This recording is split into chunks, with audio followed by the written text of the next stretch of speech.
Do you have hinky behavior? That's right, the word is hinky. Not sure what that means? Stay tuned to find out. Hi, welcome to Spectrum Insights and another social skills lesson. Today we are going to be talking about feedback, what is it and why it matters, and what the heck is hinky? Well, hinky is essentially strange behavior. The police use this term when they meet somebody and they appear suspicious. Example, their body language and spoken word are not congruent. So basically, they're not giving the right feedback for the situation. So if they're moving their body away from the police officer, that means they're trying to get away from the conversation.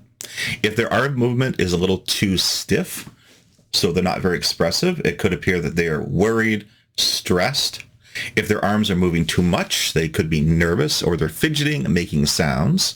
And if there's lack of eye contact, police may assume the person is hiding something. When you are in a conversation with somebody and you do not give the correct feedback, you'll essentially have what's called hinky behavior. It doesn't mean people will be suspicious of you, but they may be uncomfortable and choose somebody else to talk with. So let's find out what feedback is. It tells a person you've heard what they said. It gives us clues whether you agree or disagree with what is being said. It shows you are interested in the topic. It tells us if we should switch topics based on your emotional reaction. Feedback makes us feel accepted and liked. And as humans, we want reciprocal conversations and to share emotions. Otherwise, we may as well be speaking with a wall. If you not give some indication that you're listening, the speaker will find someone else to talk to. There's a great satisfaction where two people have a rapport. And feedback is not just for one-on-one conversations. On the telephone, you need to give some sort of verbal indication that you heard what the person is saying. Emails, answering them. If you do not answer an email, it is hinky behavior. It's called ghosting somebody. Same with text messages. You must reply to the person who is trying to reach out to you. If you have friends with anxiety, they will worry more than others. Anxious friends may feel like you do not like them anymore.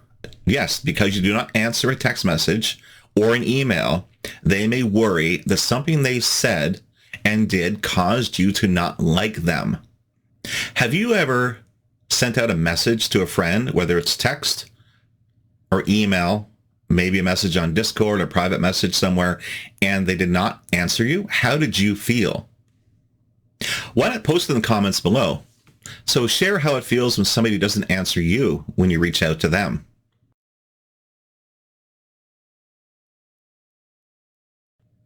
So we talked about what not to do. What is feedback? Let's talk about how to do it. Face the person when they're speaking to you. All right? Do not stare. I always recommend giving an eye break. So I count 1, 2, 3, and then you can give an eye break and ideally look up to the right or look up to the left. Looking up to the right or the left usually indicates you are thinking about what they are saying or trying to imagine something they're saying. It's not a hard science, but when you watch people and watch their eyes, generally they'll kind of look left or right quickly during conversation. Sometimes they'll do like I do and exaggerate it to show they're thinking about what you're saying. This is a great way to give feedback to let the person know you're thinking about what they're saying, or you're trying to imagine, oh, wow, that's a really neat story. The number one thing you can do to show the person that you're listening is just nod your head. It's really simple. Make sure your body is facing them. Nod your head. Very easy. Ask questions during pauses to get more information.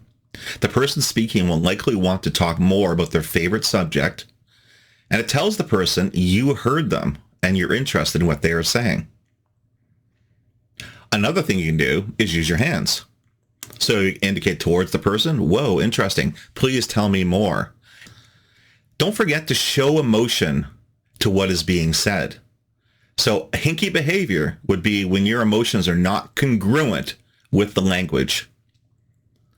So if there's a joke, make sure you smile or laugh. If they're telling a really positive story, smile. If they're talking about something emotionally upsetting, then you can reflect back a little bit of that emotion. You can make a sad face, ask if they're okay. And this is where we get into a bit of reflective listening when you give some emotional feedback to what they're saying. Emotional feedback is basically repeating some of the emotions to them. Oh, I'm sorry you had such a bad day. Oh, that sounds horrible. Oh, was there anything I can do to help you? Oh, I see that you are sad. So that would be reflective listening, and it gives the person speaking acknowledgement that you heard and understood what they were saying. A really good example of reflective listening is when your parents ask you to take out the garbage and you do not answer them. They may likely repeat themselves. They're repeating themselves because they do not think you are listening. So look, nod your head, and say, yes, I will take out the garbage after dinner. Chances are your parents will no longer nag you. So yeah, show the appropriate emotion to what's being said. A sad story means you give a sad face. This shows empathy. Laugh or smile at the joke. When they share something exciting, be excited and share what you think. Wow, that's amazing.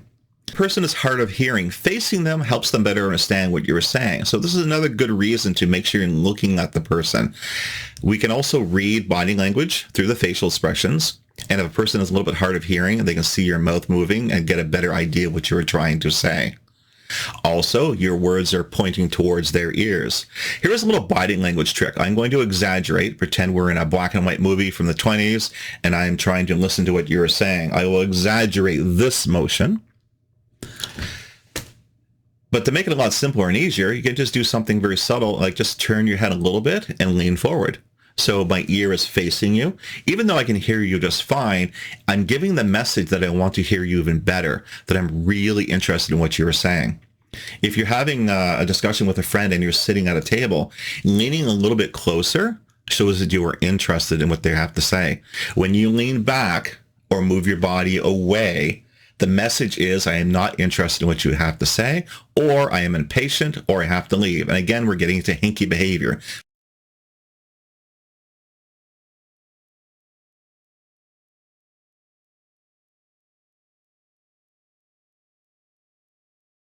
We're going to watch a little video right now, and it's going to give us some good ideas of correct body language.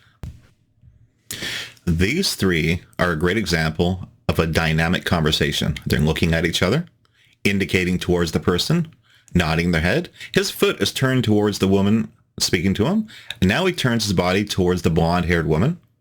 They're giving the right emotional response. There is a little light touch to indicate they approve of what is being said. It gets another person's attention. Smiles and nods. So those three were obviously extroverts. Let me know in the comments below. Are you an extrovert or introvert?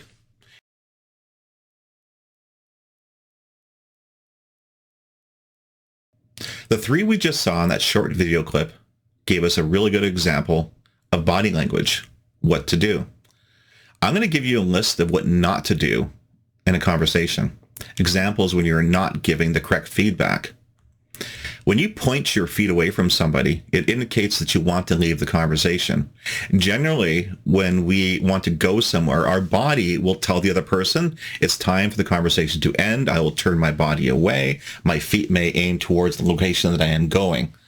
So if your feet and body are not turned towards the speaker, they may feel that you are no longer interested in speaking with them. How close or far you stand to another matters. If you stand closer than an arm's length away, it will make the other person uncomfortable. That space is usually reserved for very close friends or family members. If it's somebody you've just met, somebody you do not know that well, an arm's length away is ideal. If you stand too far away, it gives the impression you're trying to avoid the person or get away from them. It may also give the impression you're trying to leave the conversation. An example of terrible feedback is when you monologue. If you go on and on about your favorite subject, and I know you've been told this before, people will get bored of the conversation. They'll feel like you're not listening to them and you're not interested in them.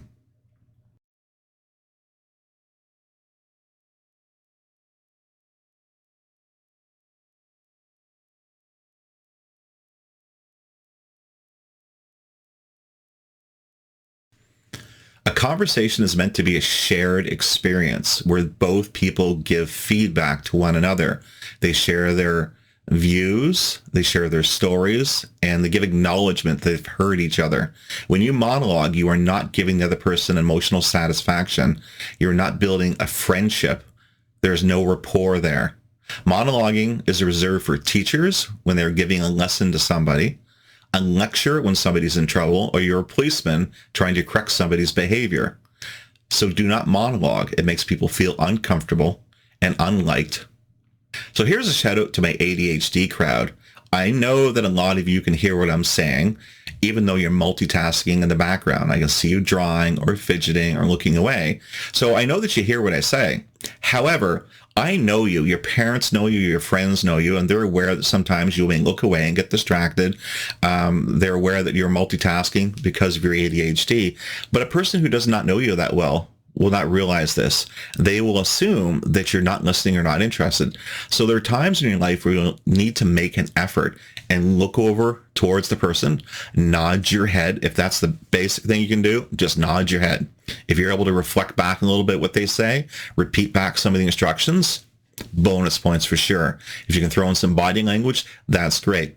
So people who do not know you that well, that's when you need to make a concentrated effort to give feedback. All right, let's summarize and wrap up this video. All right, when somebody's speaking with you, nod your head. It shows you're listening, right? Look up, look back at them, break the eye contact, use your hands, give a little body language, throw some finger guns in there if you're an extrovert. Here's a little pro tip for you. If the person you are speaking with is an introvert, you may want to quiet your body language down, lower your voice. Even better, if you're in a busy environment, find a quiet area to go and speak with them. If they are an extrovert, you may raise your voice up a little bit. You may make larger arm gestures. You may be boisterous. They'll appreciate that. Be curious about what they are talking about. Ask questions. The person you are speaking with will feel liked, will feel like you enjoy their company. They will seek you out in the future. If you monologue, they will no longer want to talk to you and probably avoid you. Make notes of the things they are interested in. You can go home and research them. Next time you see them, talk about the things they enjoy talking about. Even better, make notes of the things you have in common. Next time you see them, you may talk about things you are both interested in. And speaking of feedback, heck, when you comment or like or subscribe, that is feedback. Thanks for watching. Until our next video, have a good day. Visit SpectrumInsights.ca. Just for girls summer camp done the right way. Moving forward is what we do with our Spectrum Insights social group. There's outdoor fun activities. Our Spectrum